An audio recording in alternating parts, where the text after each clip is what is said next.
Good morning, सुबह खैर। एक नए हफ्ते, एक नए दिन और एक नई सुबह के साथ मैं हूं आपकी होस्ट मुनीब आसिफ और आप देख रहे हैं अपना पसंदीदा प्रोग्राम जागो लाहौर। उम्मीद है जनाब कि आप सब लोग खैरियत से होंगे और आपका वीकेंड भी बहुत ज्यादा अच्छा गुजरा होगा। रमजान में वीकेंड आम वीकेंड से थोड़ा सा मुख्तलिफ होता है, मतलब आप एक दूसरे के घर जाते हैं, इफ्तारी वगैरह करते हैं। वैसे भी कोरोना वायरस के फैलाव में तेजी के बाद पाबंदियां मजीद सख्त कर दी गई हैं, इसलिए आउटडोर एक्टिविटीज तो तकरीबन मुकम्मल ही खत्म हो गई है। इसलिए वीकेंड पर पूरा टाइम फैमिली को दिया करे, कुछ उनकी सुना करे, कुछ अपनी सुनाया करे और अपने जो आसपास के लोग हैं, अपने चाहने वाले जो हैं, उनकी इस मुश्किल की घड़ी में हिम्मत और हौसला बढ़ाते रहे।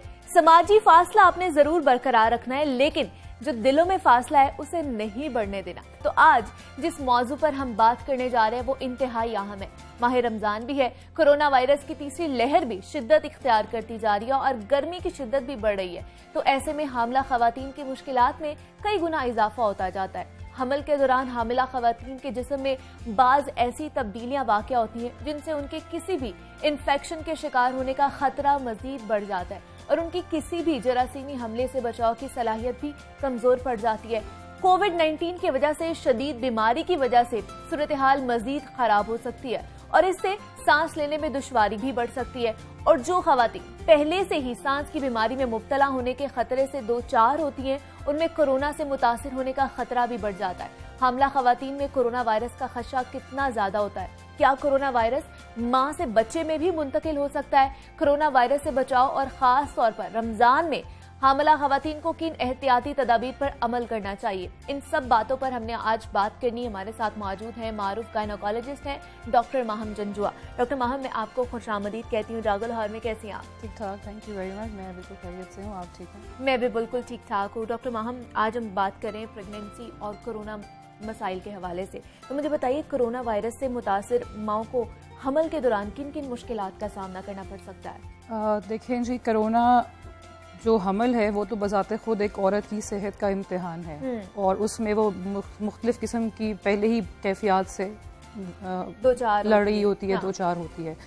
जब उसको मज़ीद कोरोना वायरस की भी शिकायत हो जाती है, यहाँ पर मैं एक ये बात बताती चलूँ कि जो हामला ख़वातीन होती हैं वो ज़्यादा उनमें चांस होता है कोरोना वायरस पॉजिटिव होने का, क्योंकि उनकी जो निज़ाम दिफ़ा है वो थोड़ा कमज़ोर होता है।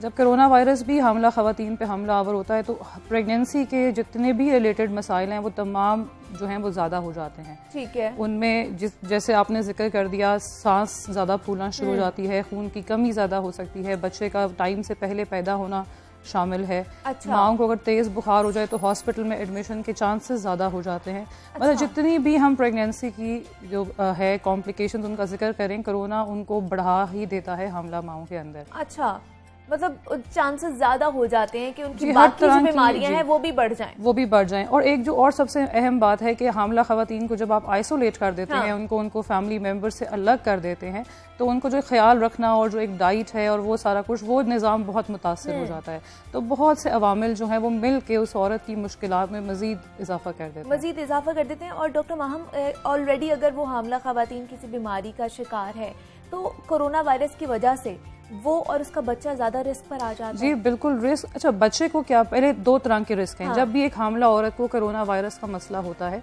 तो दो तरह के रिस्क हैं, एक तो माँ को खुद और एक जो बच्चा उसके पेट में है। ठीक है। अब अगर आप माँ के रिस्क की बात करते हैं तो जितनी कोरोना वायरस की कॉम्प्लिकेशंस हम एक नॉर्मल मरीज में देखते हैं, वो तमाम उसमें 10% ज्यादा इनहांस होकर आनी है। अच्छा। आपने खुद भी जिक्र कर दिया, मैंने भी पहले कह दिया कि उसमें बुखार, जल्दी से लंग्स की इन्वॉल्वमेंट, शरियानों में खून का जम जाना, ये तमाम अलामात उसमें ज़्यादा हैं, वो ज़्यादा इसके एट रिस्क है। ठीक है। अगर हम बच्चे को ऐसे तमाम रिस्क का जिक्र करते हैं कि बच्चे को क्या रिस्क हो सकता है, तो सबसे बड़ा रिस्क है बच्चे को कि वो वक्त से पहले पैदाइश, जिसको प्री टर्म या प्री मेच्योर डिलीवरी भी कहते हैं, वो हो सकती है। इसके अलावा पहले तो ये कहा जाता था कि कोरोना वायरस जो है वो छोटे बच्चों में नहीं होता या उसको माँ से इन्फेक्शन का रिस्क नहीं है, लेकिन अब कुछ स्टडीज़ ऐसी रिपोर्ट हो रही हैं और कुछ केसेस भी ऐसे रिपोर्ट हो रहे हैं जिसमें उन्होंने देखा है कि छोटे बच्चों में भी कोरोना वायरस की रिपोर्ट्स जो है वो पॉजिटिव आई हैं। अच्छा। तो ये दोनों तरह के रिस्क जो है ये माओं को इनका सामना करना पड़ सकता है हमें। दोनों रिस्क हो सकते हैं, माँ को भी इससे नुकसान पहुंच सकता है और बच्चे को भी नुकसान पहुंच सकता है। जी, बच्चे को नुकसान जो है वो टाइम से पहले डिलीवरी का ही है, प्रीमेच्योर डिलीवरी जो है।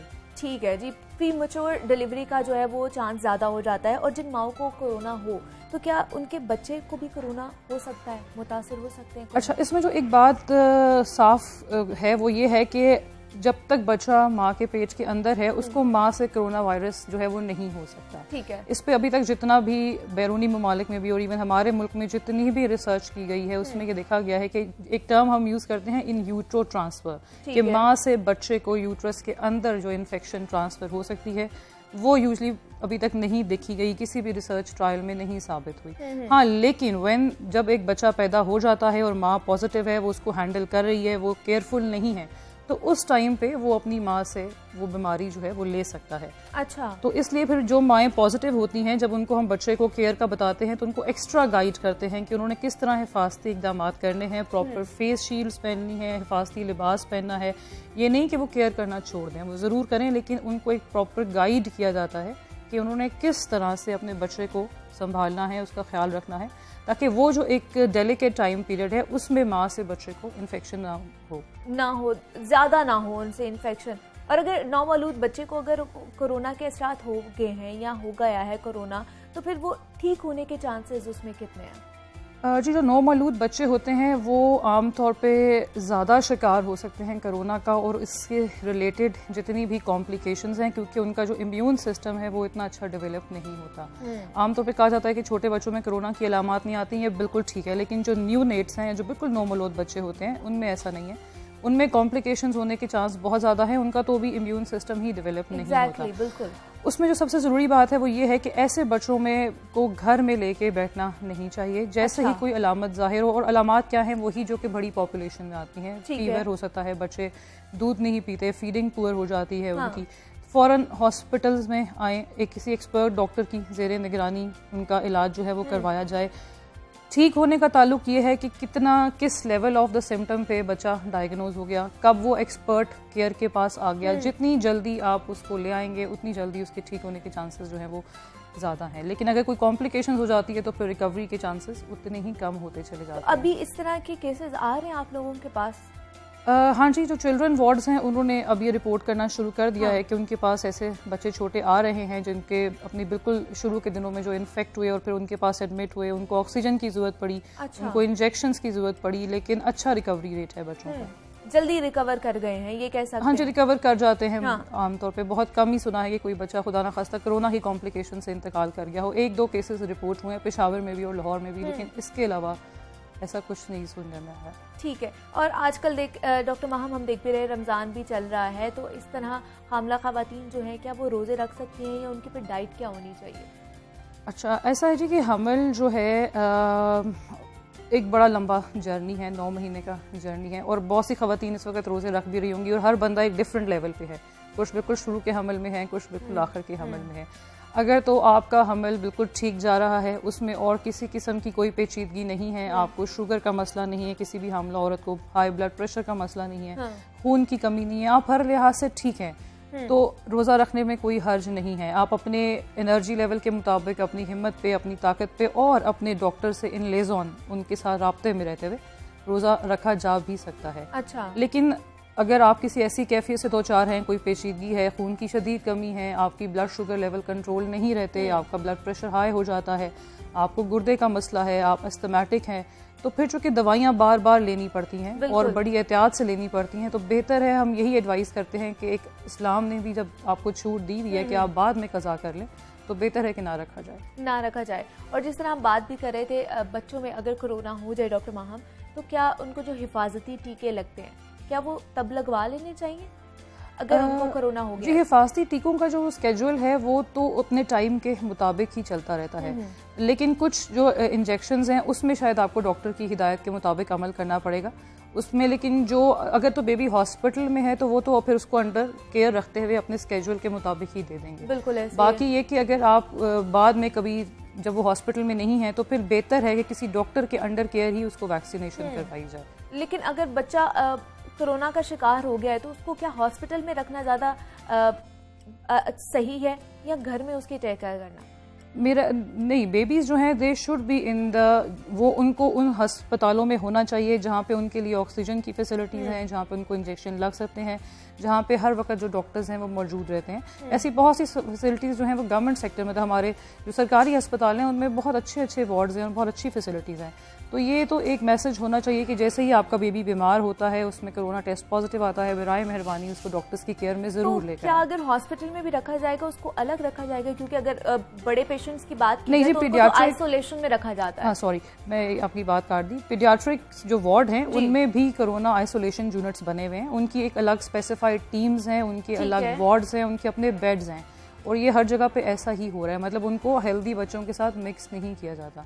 आइसोलेशन वार्ड्स तो हर जगह कोविड के अलग ही हैं, जहाँ जहाँ बच्चा वार्ड्स हैं उनके अंदर अलग वार्ड्स बने। अच्छा, कोविड के भी बच्चों के लिए अलग से ही बने हुए हैं। तो अगर डायबिटिक हमला खवातीन की बात की जाए तो उन्हें फिर क्या एहतियाती तदाबीर इख्तियार करनी चाहिए कि वो खुद भी बची रहे इस चीज़ से, इस बीमारी से, और उनका बच्चा भी?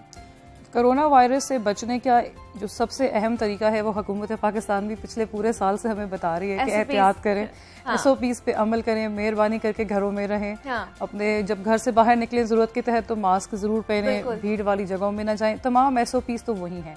दोबारा से वही बात है कि डायबिटीज़ जो है मदर्स के क़ुव्वत मुदाफ़त को मज़ीद कमज़ोर कर देता है।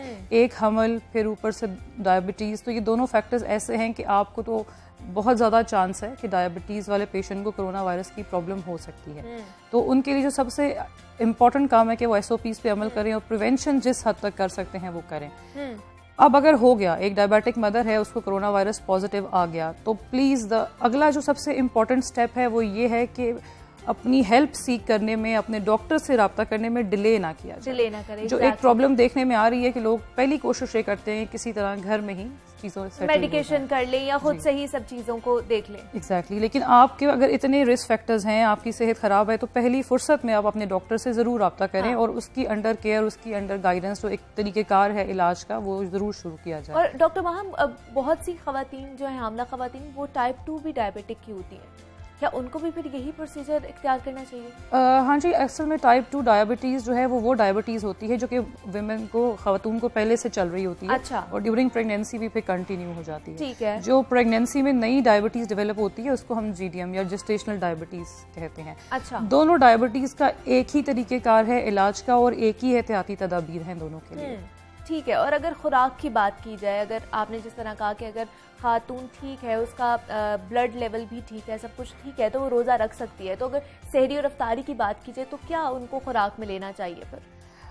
एक तो जो सबसे बुनियादी बात है वो ये है कि अपना हाइड्रेशन लेवल बहुत अच्छा रखें, मतलब पानी जो है वो ज़्यादा पिएं। अब पानी में ये नहीं है कि वो मीठे मशरूबात या जो ये सोडा होते हैं या फ्रूट जूसेस जो डब्बे में बंद आते हैं उनको पीना शुरू करें, वो हाइड्रेशन नहीं है। हाइड्रेशन है कि आप आम जो पानी है, सादा पानी, उसको इस्तेमाल करें, नींबू पानी है उसको इस्तेमाल करें।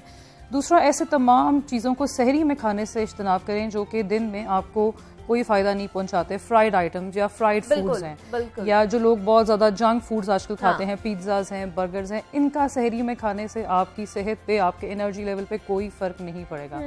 उसकी जगह अगर ऐसे फूड्स को खाया जाए जिनकी लो ग्लाइसेमिक इंडेक्स या जो देर तक आपको एनर्जी प्रोवाइड करते हैं, उनमें दलिया है, हम जो एक देसी गंदम की रोटी खाते हैं वो है, जौ का दलिया है, जो इस तरह की चीज़ें हैं उनको ज़्यादा इस्तेमाल किया जाए। फिर इफ्तार के टाइम पे भी कोशिश करें कि फ्राइड फूड बेशक बहुत दिल भी करता है, अच्छे भी लगते हैं, लेकिन अवॉइड किया जाए उनको। वहाँ पे भी फ्रेश फ्रूट्स का ज़्यादा इस्तेमाल किया जाए, गंदम की रोटी हो गई, देसी मुर्गी का शोरबा हो गया, इस तरह की चीज़ों को ज़्यादा इस्तेमाल करें जो कि लॉन्ग रन में उनकी एनर्जी लेवल्स को और ओवरऑल उनकी हेल्थ को मेंटेन करने में मदद करे और उनका इम्यून सिस्टम भी स्ट्रांग करे, ताकि वो ये जो तमाम बीमारियां हैं, खासतौर पर कोरोना वायरस, उससे बच सके। हमारे साथ डॉक्टर माहम जंजुआ मौजूद थी, गायनोकोलॉजिस्ट हैं। डॉक्टर माहम, बहुत शुक्रिया आपका कि आपने हमें वक्त दिया और आप यहाँ पर आई। और जनाब, हम बात कर रहे थे एक प्रेगनेंसी खवातीन के हवाले से कि कोरोना वायरस उनको ज़्यादा लग सकता है इस दौरान, तो उन्होंने ज़्यादातर अपना ख्याल रखना है, SOPs का खास तौर पर ख्याल रखना है, और इस तरह के कोई भी सिम्टम्स हो तो सबसे पहले डॉक्टर से रुजू करना है। यह वक्त हुआ है छोटी सी ब्रेक का, मिलते हैं इस ब्रेक के बाद।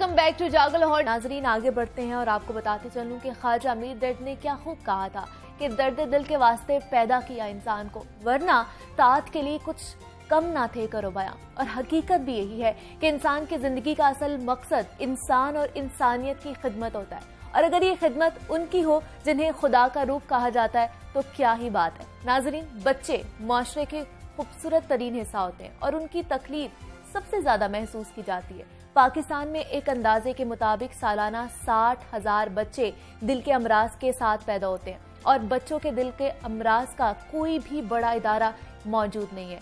पाकिस्तान के कुछ दर्द दिल रखने वाले लोगों की जानिब से दिल के अमराज में मुब्तला बच्चों के इलाज के लिए अस्पताल पाकिस्तान चिल्ड्रन हार्ट फाउंडेशन का बीड़ा उठाया गया है। पाकिस्तान क्रिकेट टीम के कोच मिसबाउल हक समेत कई अहम शख्सियात इस कार्य खैर में पेश है। बच्चों के दिल का अस्पताल का आइडिया क्या है, अस्पताल की तामीर किन मराहिल में है और कब तक मुकम्मल होगा, इस पर बात करेंगे। हमारे साथ मौजूद हैं इस इदारे के रूह रवा हैं फरहान अहमद साहब, जो CEO हैं और डायरेक्टर भी हैं। सर, मैं आपको वेलकम कहती हूँ जागो लाहौर में। कैसे हैं आप सर? जी, अस्सलाम वालेकुम। वालेकुम अस्सलाम सर। सर, आप बच्चों के जो दिल का अस्पताल बनाने जा रहे हैं, हमें बताइएगा आपके इस प्रोजेक्ट के हवाले से तफसीलन कि ये प्रोजेक्ट क्या है आखिर। जी, बिस्मिल्लाहिर्रहमानिर्रहीम। आपका शुक्रिया, आपने इनवाइट किया। मैं थोड़ा सा हिस्ट्री बता देता हूँ आपको। 2012 से हमारी ये फाउंडेशन काम कर रही है, पाकिस्तान चिल्ड्रन हार्ट फाउंडेशन। एक फैमिली हादसा हुआ था, मेरी छोटी बेटी कंजेनिटल हार्ट डिजीज़ के साथ पैदा हुई थी। अच्छा। वो तो अब इस दुनिया में नहीं है, लेकिन अल्हम्दुलिल्लाह अल्लाह ने हमें मौका दिया, थोड़ी बहुत एफर्ट की, तो अब हमने एक इदारा ऐसा बनाया है कि ऐसे ही ग्रास रूट लेवल पर काम हो सके, जिस पर आज से पहले ये एरिया निगलेक्टेड रहा है। बिल्कुल। एक अलग अस्पताल बनाना क्यों ज़रूरी है, क्योंकि जैसे कैंसर के लिए एक हॉस्पिटल बना तो कैपेसिटी बिल्डिंग शुरू होगी, यानी कि उस इदारे से डॉक्टर्स तैयार होकर बाकी पाकिस्तान के मुख्तलिफ सेंटर्स में उन्होंने काम करना शुरू कर दिया। तो हमारा भी यही विजन है जी कि एक ऐसा इदारा बन जाए, children heart hospital research institute, जिस पर दो चीज़ों पर फोकस किया जाए। एक तो वहाँ पर ना सिर्फ बच्चों के इलाज हो, बल्कि वहाँ से डॉक्टर्स, पैरामेडिक स्टाफ, परफ्यूजनिस्ट, यानी जितना भी एक अमला है जो कि किसी भी जगह पर नई बच्चों का हार्ट की सर्जरी स्टार्ट करनी हो, तो पूरे का पूरा टीम वहाँ से तैयार हो सके। फिर उसमें एक हमने एडिशन किया है रिसर्च का, क्योंकि मैं थोड़ा सा आपको बताता चलूँ, हर 100 में से एक बच्चा दुनिया में नौमौलूद वो कंजेनिटल हार्ट डिजीज यानी कि दिल के आर्जे के साथ पैदा होता है।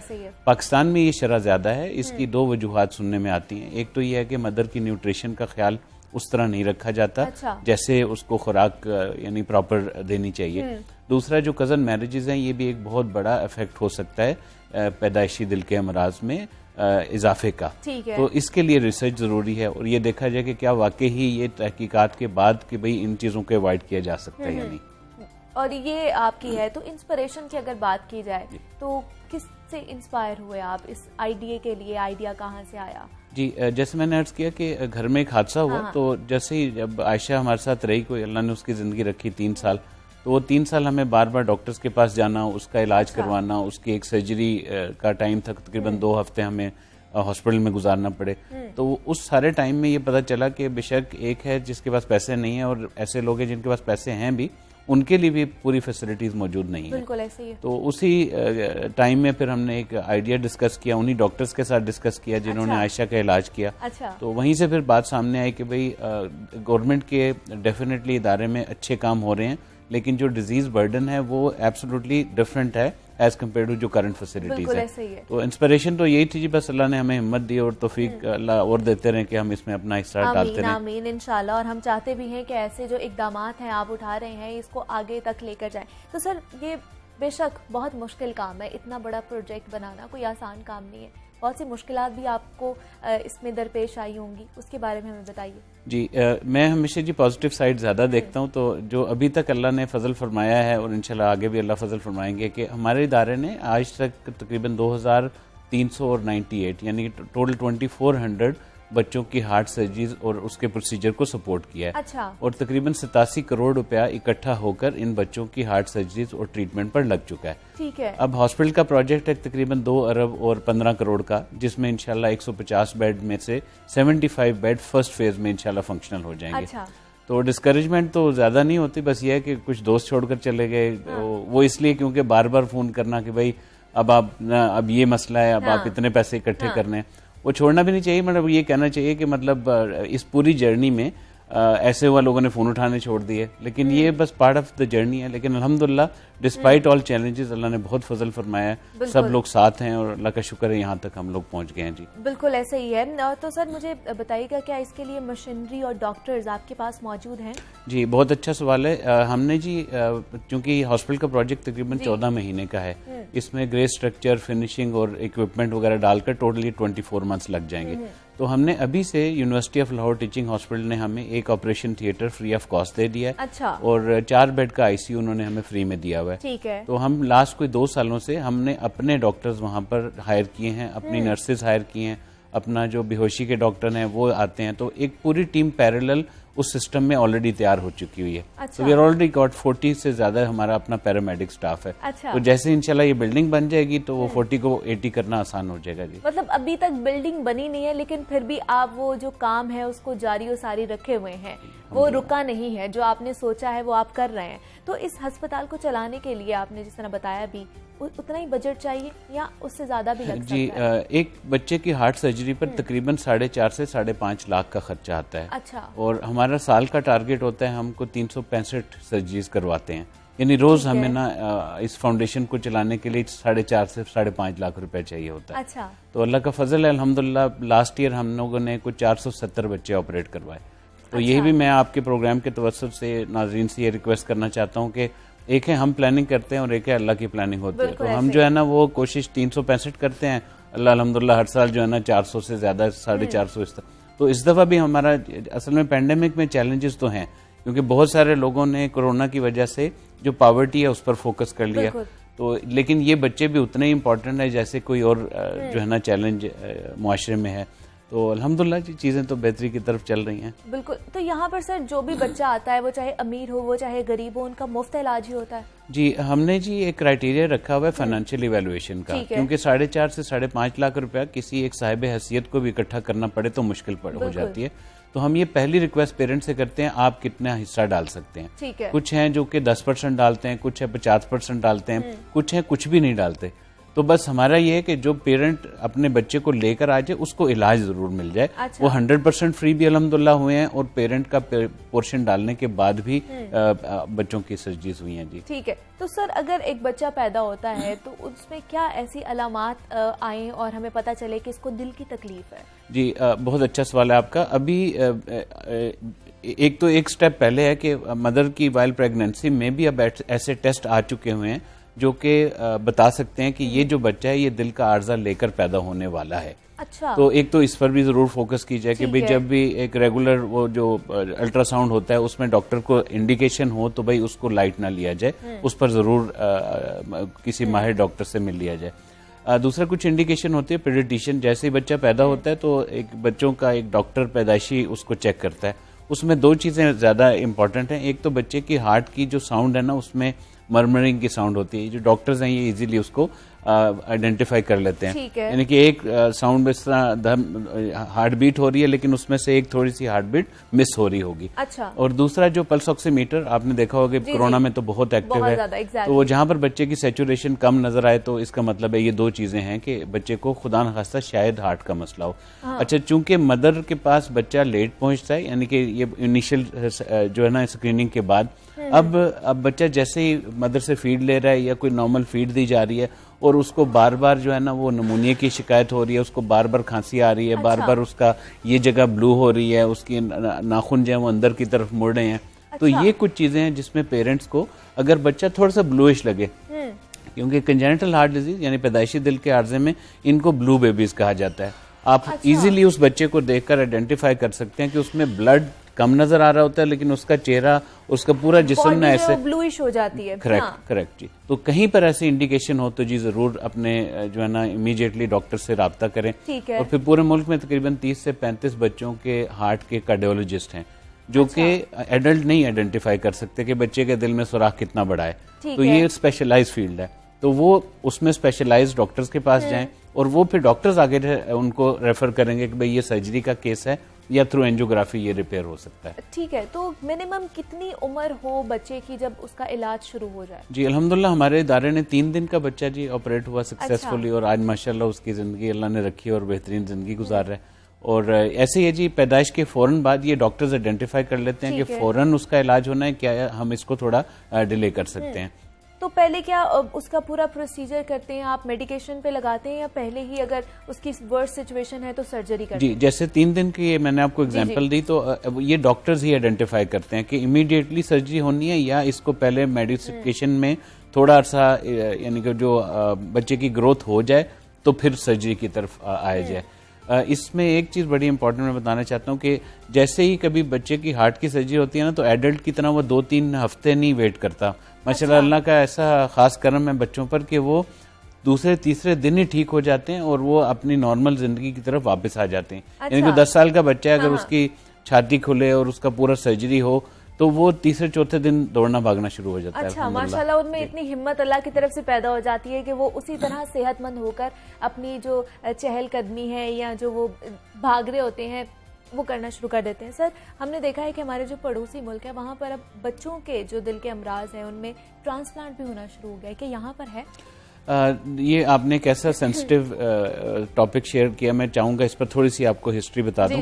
देखिए, पहले तो 15 साल पहले ना पाकिस्तान में बहुत ही लिमिटेड फैसिलिटीज़ थी, लेकिन अब अल्लाह के शुक्र है हम किसी भी ना सिर्फ पड़ोसी मुल्क बल्कि कहीं पर भी जाकर ये बड़े फ़ख्र से कह सकते हैं कि हमारे मुल्क में आज अल्हम्दुलिल्लाह ये फैसिलिटीज़ हैं कि अब हमें उस प्रोसीजर के लिए शायद बाहर जाने की जरूरत नहीं है। अच्छा। हाँ, अब ये जरूर है कि डिजीज बर्डन इतना ज्यादा है कि जहां पर जरूरत 100 की है वहां पर फैसिलिटी 20 की है। अच्छा। तो जो बाकी 80 हैं उनको कहीं ना कहीं जाना है। तो जहां तक आपने बात की हार्ट ट्रांसप्लांट की, तो ये एक बहुत ही स्पेशलाइज्ड फील्ड है और अभी तक तो अनफॉर्चुनेटली पाकिस्तान में ये फैसिलिटीज मौजूद नहीं है।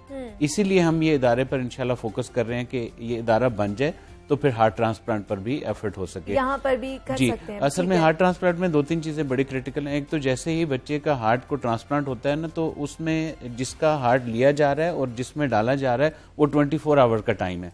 तो इसका मतलब है कि विदिन 24 घंटे, जहां पर खुदा ना खास्ता एक बच्चे की डेथ होगी और उसका ब्रेन डेड है लेकिन उसका हार्ट लेकर आया जा सकता है, तो उस सेंटर में 24 घंटे के अंदर अंदर ये प्रोसीजर होना है। फिर हार्ट फॉर लाइफ ना उसको एक्सेप्ट नहीं करता, जो हमने डॉक्टर से बात सुनी कि फिर आपको फॉर लाइफ लॉन्ग ना उस बच्चे को मेडिकेशन पर रखना पड़ता है। ठीक है, ऐसा नहीं है कि ये नहीं हो सकता, ये हो सकता है, लेकिन रिसोर्स बहुत ज्यादा चाहिए। तो इंशाल्लाह हमारा देखें बात यह कि विजन ऐसा होना चाहिए जो अपनी लाइफ के बाद का, तो हमारा यही विजन है कि हम इंशाल्लाह एक ऐसा इदारा बनाए जहां पाकिस्तान का कोई भी ऐसा बच्चा जो दिल के आर्जे के साथ पैदा हो वो अनट्रीटेड ना रहे। बिल्कुल ऐसे ही है। ये तो सर, अगर आप लोगों से जो हमारे देखने वाले नाजरीन है आपसे रुजू करना चाहें, आप तक अतियात पहुंचाना चाहें, तो वो किस तरह रुजू कर सकते हैं? जी, हमारी वेबसाइट है जी पाकिस्तान चिल्ड्रन हार्ट फाउंडेशन की pchf.org.pk, या सिंपल किसी भी सर्च इंजन गूगल में जाकर लिख लें बच्चों का हार्ट, या लिख लें कंजेनिटल हार्ट या होल इन हार्ट या पाकिस्तान चिल्ड्रन हार्ट फाउंडेशन या मिसबाज चैरिटी, या कहीं पर भी ये लिखेंगे तो इंशाल्लाह हमारी वेबसाइट पर आ जाएं। वहाँ हमने हर तरह की फैसिलिटी रखी हुई है जी। एक तो ऑनलाइन भी लोग अपने डेबिट क्रेडिट कार्ड के थ्रू पे कर सकते हैं। सारे बैंक्स, बड़े बैंक्स में हमारे अकाउंट मौजूद हैं। ज़कात का अकाउंट अलग है, डोनेशन का अकाउंट अलग है, हॉस्पिटल कंस्ट्रक्शन का अकाउंट अलग है। इसके अलावा इजी पैसा से जो है वो लोग डोनेट कर सकते हैं जी। या हमारे एक कॉलिंग नंबर है, वहाँ पर कॉल कर दें तो हमारा नुमाइंदा इंशाल्लाह वो कैश या जो बाकी चेक हैं वो कलेक्शन भी कर सकते हैं। तो क्या सर हमारे जो कौमी क्रिकेट हीरोज हैं वो भी सपोर्ट कर रहे हैं आप? जी अल्हम्दुलिल्लाह, मिसबा भाई ने 2018 में ना इस फाउंडेशन को ज्वाइन किया, लेट अक्टूबर, और उनके भी एक बहुत करीबी दोस्त की बेटी के साथ ये हादसा पेश आया था। और जिस दिन उनकी दोस्त की बेटी के प्रोसीजर हो रहा था तो ये हॉस्पिटल के बाहर अपने दोस्त के साथ खड़े हुए थे। अच्छा। तो उनको काफी हद तक पता है कि ये चैलेंज कितना सिवियर है। और अल्हम्दुलिल्लाह वो he is one of the board members, और जहाँ जाते हैं हमें एज ए ब्रांड एम्बेसडर भी सपोर्ट करते हैं। फिर उनके हवाले से बाकी क्रिकेटर्स, फखरे आलम भाई और बाकी क्रिकेटर्स बहुत सपोर्ट करते हैं। अभी हमारा रिसेंटली फंड रेजर हुआ है Pakistan children heart foundation north America US में, अल्लाह ने बड़ा फजल फरमाया, बहुत अच्छा इवेंट हुआ है, वहाँ पर भी बहुत लोगों ने सपोर्ट किया हमें जी। तो सर आपका मेरिट क्या है, मतलब अगर जब ये हार्ट हॉस्पिटल है ये जब कंप्लीट हो जाएगा इसके बाद कितना बजट चाहिए होगा आप लोगों को? जी बहुत अच्छा सवाल है आपका। दो चीजें हैं इसमें। एक तो है कि जी जब हॉस्पिटल बनेगा तो ये करेगा क्या, तो हम लोग इंशाल्लाह साल की कोई तकरीबन 900 से ज्यादा बच्चों की हार्ट की सर्जरीज अपने सेंटर में कर सकेंगे। ठीक है। और 900 के करीब ही इंटरवेंशन कर सकेंगे।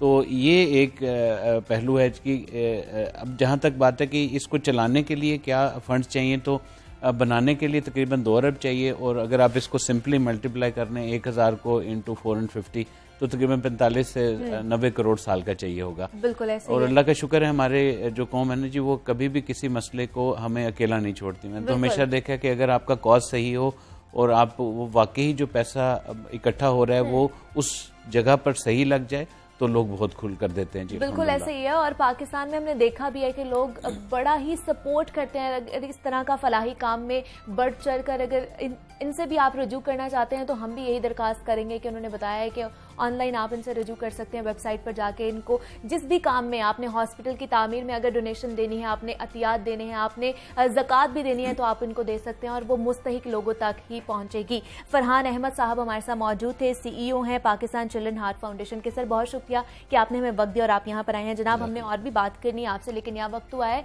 एक छोटी सी ब्रेक का, मिलते हैं इस ब्रेक के बाद।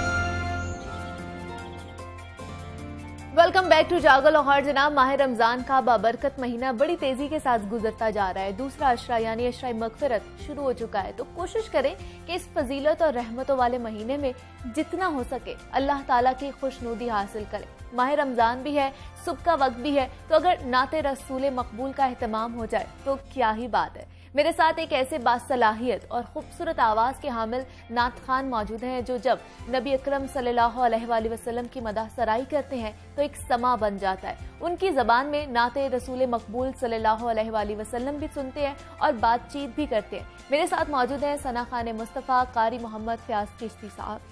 मैं आपको खुश आमदीद कहती हूँ। क्या हाल चाल है आपके? अल्लाह का शुक्र है। आज रमज़ान मुबारक भी हैं और हमने सोचा कि हमदो सनाह का आगाज़ किया जाए। तो सबसे पहले मुझे बताइए, नात खानी का आगाज़ कब से किया आपने?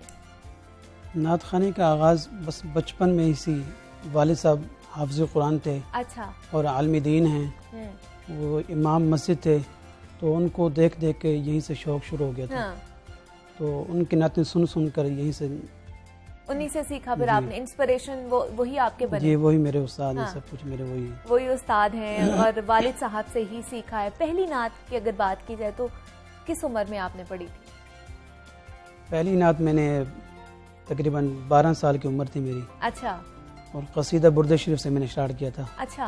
मौला सल्ले वसल्लिम दाइमन आबादा, इससे स्टार्ट किया था। तो आज आप हमें पहला क्या सुनाने वाले हैं? कलाम पहले सुना दूं? आप क्या सुनाना चाहते हैं पहले? दर नबी पर पड़ा जी, जी। रहूंगा, पड़े ही रहने से काम होगा। ठीक है, जरूर जरूर।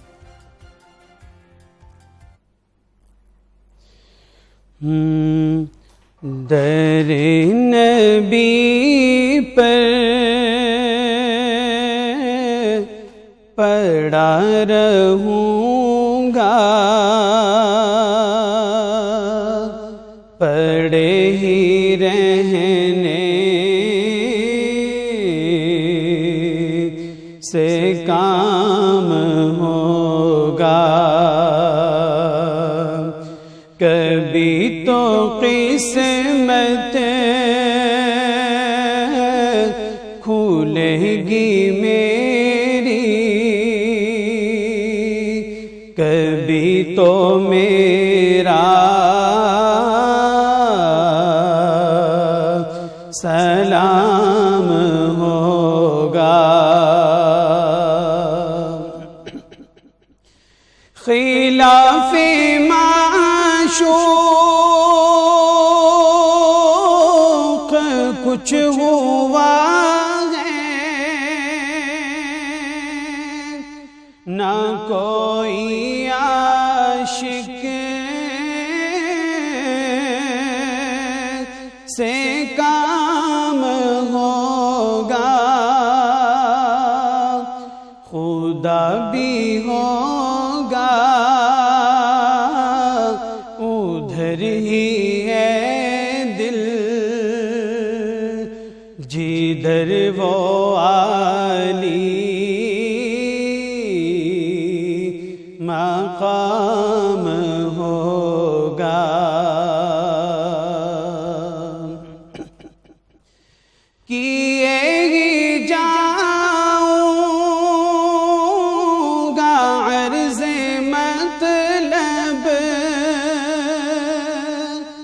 मिलेगा जब तक न दिल का मतलब, न शाम मतलब की सुबह होगी, न ये फसाना तमाम होगा। इसी तवक्को पे जी रहा हूँ, यही तमन्ना जिला रही है, निगाहे लुत्फ़ो करम न होगी तो मुझको जीना हराम होगा। दरे नबी पर पड़ा रहूँगा, पड़े ही रहने से काम होगा। कभी तो किस्मत खुलेगी मेरी, कभी तो मेरा सलाम होगा। सुभान अल्लाह, बहुत खूब, माशाल्लाह माशाल्लाह, सुभान अल्लाह, बहुत खूबसूरत आपने पढ़ी है। मुझे बताइए, आपके वालिद साहब तो आप जिस तरह आपने बताया उनसे आपने सीखा ही है, और कौन से पसंदीदा नात खान हैं जिनको आप सुनते हैं? पसंदीदा नात खान क़ारी वहीद ज़फ़र क़ासमी साहब हो गए, अच्छा, सैयद फसीउद्दीन सोहरावर्दी साहब हो गए, और हाफ़िज़ महबूबा हमदानी साहब। इनको ज्यादा शौक से आप सुनते हैं और इनका कलाम पढ़ते भी हैं। जी। तो आपसे मजीद भी हम लोग सुनेंगे कलाम। आपने हमारे साथ ही रहना है जनाब। हम तो सना की बात हो ही रही है, कुछ बात कर लेते हैं अल्लाह ताला के घर के हवाले से, उसकी भी आपको हम सैर करा देते हैं। कुछ दिनों पहले आपको मस्जिद दाई अंगा के बैरून हिस्से की बाबत तफसील से बता चुके हैं, तो आज सुहेल कैसर हमें इसके अंदरूनी हिस्से की बाबत आगाही फराम कर रहे हैं। आइए फिर देखते हैं मस्जिद का अंदरूनी हिस्सा। जी सुहेल कैसर। जी तो जनाब, एक मरतबा फिर हम मस्जिद दाइंगा में मौजूद हैं, और इससे पहले हम आपको मस्जिद की जो सहन है उसका अहवाल बता चुके, और मस्जिद को बहुत बड़े रकबे पर मुहित नहीं है, लेकिन है बहुत शानदार और बहुत खूबसूरत। मतलब ये सहन है और उसके अंदर एक बड़ा हॉल कमरा है। तो सहन के हवाले से हम आपको बता चुके तफसील के साथ कि इसके बाहर क्या क्या है। तो अब हम आपको अंदर लेकर चलते हैं। सहन से इसके अंदर जाने के 3 रास्ते हैं। हम मरकज़ी दरवाज़े से अंदर दाखिल होंगे, लेकिन उससे पहले मैं फैसल को कहूँगा कि बाहर ये ऊपर तक दिखाएं कि इसमें फ़र्क आप देख लीजिए कि जो पुरानी तामीर है, जो पिचीकारी के पुराने नमूने हैं, उनकी क्या सूरत हाल है, और जहाँ तक नीचे इसको रेनोवेट किया गया है उसकी क्या सूरत हाल है। इसमें से बेशतर जो हैं, जैसे ये बिल्कुल मरकज़ में कलमा तैयबा लिखा हुआ है, उसके इर्द गिर्द कुरानी आयात लिखी हुई हैं, और उसके ऊपर नक्शो निगार बनाए गए हैं बहुत खूबसूरत। और कुछ थोड़ा सा आप गौर कीजिए और अंदाज़ा लगाइए कि किस कदर मेहनत हुई होगी ये सब कुछ करने पर, और कितने शानदार और पायदार रंग इस्तेमाल किए गए होंगे इसमें कि कई सौ साल गुजरने के बाद भी इनकी चमक दमक बरकरार है। और अब मुंतज़मीन ने इसमें किया क्या है, ये जो नीचे मैं आपको दिखा रहा हूँ, ये देखिए, ये भी बिल्कुल ओरिजिनल फ़नकारी का नमूना है, और यहाँ से ये खस्ता हाल हो चुका है। कोशिश की किसी ने कि इसको बेहतर बनाया जाए, जब नहीं कोशिश कामयाब हुई तो यहाँ पर सीमेंट लगा दिया गया। काफ़ी बदनुमा सा धब्बा महसूस हो रहा है, लेकिन फिर भी चलें। इसके नीचे भी ये ओरिजिनल है। अब इसका सीमेंट चूना थोड़ा थोड़ा उखड़ रहा है, और उम्मीद रखी जानी चाहिए कि इसकी बेहतरी के लिए महकमा सारे कदीमा की तरफ से भी ज़रूर इक़दाम उठाए जाएंगे ताकि इस तारीख़ी नक्श को महफूज रखा जा सके। और नाज़रीन, मैं हॉल के अंदर जा रहा हूँ, लेकिन मेरी आवाज़ थोड़ी सी मध्यम हो जाएगी, इसलिए कि यहाँ पर कुछ अहबाब जो हैं वो कुरान पाक की तलावत कर रहे हैं, कुछ अहबाब जो हैं नमाज अदा कर रहे हैं। तो इसलिए अगर आपके कानों तक मेरी आवाज़ कम पहुँचे तो माफ़ कर दीजिएगा। मकसद सिर्फ इतना है कि आपको अंदर का जो मस्जिद का व्यू है वो दिखाई दिया जाए। और देखिए रमज़ानुल मुबारक की बरकतें समेट रहे हैं अहले इस्लाम और अल्लाह ताला की इबादत कर रहे हैं। और बेशक जी ये महीना ही ऐसा है कि इसमें जितनी ज़्यादा से ज़्यादा बरकतें समेट ली जाएं उतना ही कम है। रहमतों और बरकतों का ये महीना चल रहा है और इन महीनों के दौरान तो वैसे भी मसाजिद की जो रौनकें हैं उनमें बहुत इजाफा हो जाता है। और ये दाईयंगा की मस्जिद का अंदरूनी हॉल है बड़ा सा, और इसके ऊपर भी बिल्कुल वही सारा कुछ है जो बाहर हम आपको दिखा कर आए हैं। फैसल थोड़ा सा कैमरा ऊपर कीजिए छत की तरफ। लेकिन ये जो काम है ये अब यहाँ मतलब जो मस्जिद के मुंतज़मीन हैं उन्होंने अपनी मदद आपके तहत करवाया है, क्योंकि बारहा दरख्वास्तें देने के बावजूद महकमा आसार कदीमा की तरफ से इस मस्जिद की रेनोवेशन के लिए जब इक़दामात नहीं उठाए गए थे तो फिर ख़ुद ही कमरे हिम्मत कस ली और इसको बड़ी हद तक बेहतर बना दिया गया और कोशिश की गई है कि वो रंग ढंग बरकरार रहे जो माजी में इसका हुआ करता था। और यहाँ पर बड़ा अच्छा कम्बिनेशन आपको मिलता है। देखिए ऊपर जो है वो अब कुछ अर्सा पहले काम हुआ है और इसकी जो महराब है उसके ऊपर जो काम है बिल्कुल नीचे ये पुराने दौर का ही है। और सो एक ही वक्त में यहाँ पर जदीद और कदीम दोनों अदवार की झलकियाँ मिलती हैं और ये सिलसिला यहाँ पर जो है अभी चल रहा है। और यहाँ के मुंतज़मीन की तरफ से हमें बताया गया है जी कि कोशिश उनकी ये है कि पूरी मस्जिद को एक मरतबा फिर बहुत अच्छे तरीके से रेनोवेट कर दिया जाए। लेकिन इसके लिए चूँकि भारी फ़ंड्स दरकार होते हैं तो इतने फ़ंड्स उनके लिए इकट्ठे करना काफ़ी मुश्किल काम है। अच्छा, यहाँ पर भी ये पूरी की पूरी मस्जिद की जो दीवारें हैं ये सब की सब भरी हुई हैं मुख्तलिफ़ आर्ट के नमूनों से। और ये वो सारे नमूने हैं जो मुग़ल दौर का ख़ासा समझे जाते हैं। मुग़ल दौर के किसी भी इमारत में चले जाएं आपको ये तमाम चीज़ें ज़रूर दिखाई देंगी। अब हम यहाँ से बाहर निकलते हैं इसलिए कि इबादत में खलल ना पड़े, जो अहबाब जो दोस्त वहाँ पर महवे इबादत है वो डिस्टर्ब ना हो। तो बाकी गुफ्तगू जो है हम यहाँ पर खड़े होकर कर लेते हैं ताकि वो कम से कम डिस्टर्ब हों। सो नाजरीन, ये मस्जिद दाईयंगा का मुख्तसर सा अहवाल है और यहाँ पर इतना सुकून महसूस हो रहा है, सिवाय परिंदों के कोई और आवाज़ हमारे कानों में नहीं पड़ रही है। और या फिर बच्चे जो हैं वो यहाँ पर कुछ खेल कूद रहे हैं और उसके अलावा बिल्कुल यहाँ पर बहुत ही सुकून है। और मैं आपको ये बता दूं कि अगर आप कभी इस मस्जिद को देखना चाहें तो बहुत ही आसान है। बोर्डवाला चौक रेलवे स्टेशन बहुत मशहूर चौक है और बोर्डवाला चौक से अगर जब आप गड़ी शाह से बोर्डवाला चौक पहुँचते हैं तो बोर्डवाला चौक पहुँचकर चौक से आप दाएँ हाथ मुड़ जाएँ और सीधा आप आगे चलते आएँगे तो तकरीबन कोई 100 मीटर आगे आप आएंगे तो मस्जिद दाईयंगा आपकी नज़रों के सामने आन मौजूद होगी।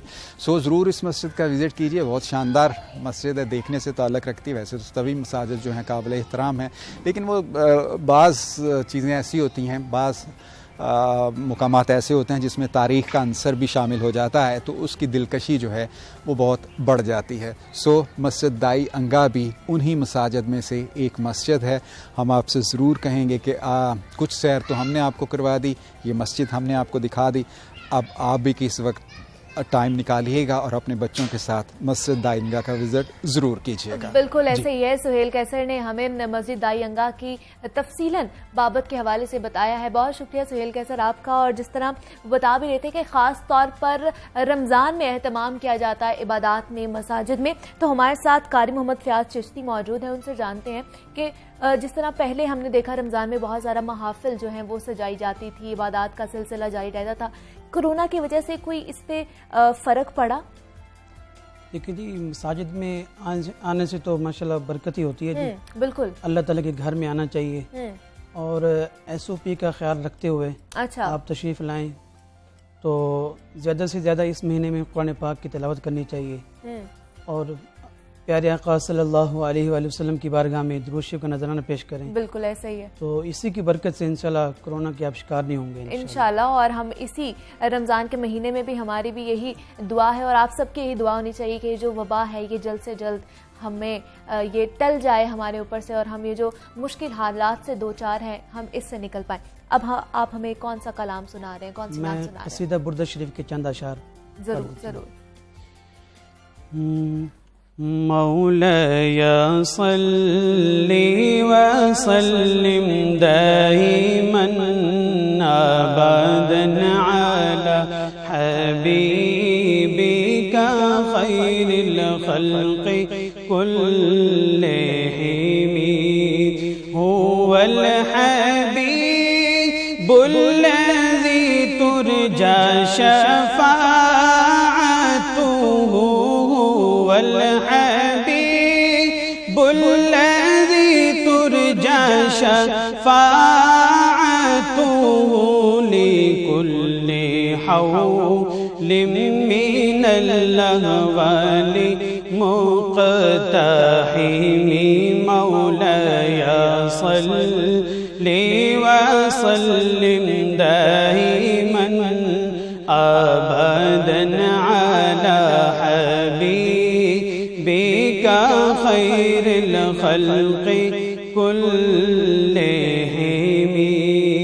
मुहम्मदुन सय्यिदुल कौनैनि व सक़लैनि मुहम्मदुन सय्यिदुल कौनैनि व सक़लैनि वल फ़रीक़ैनि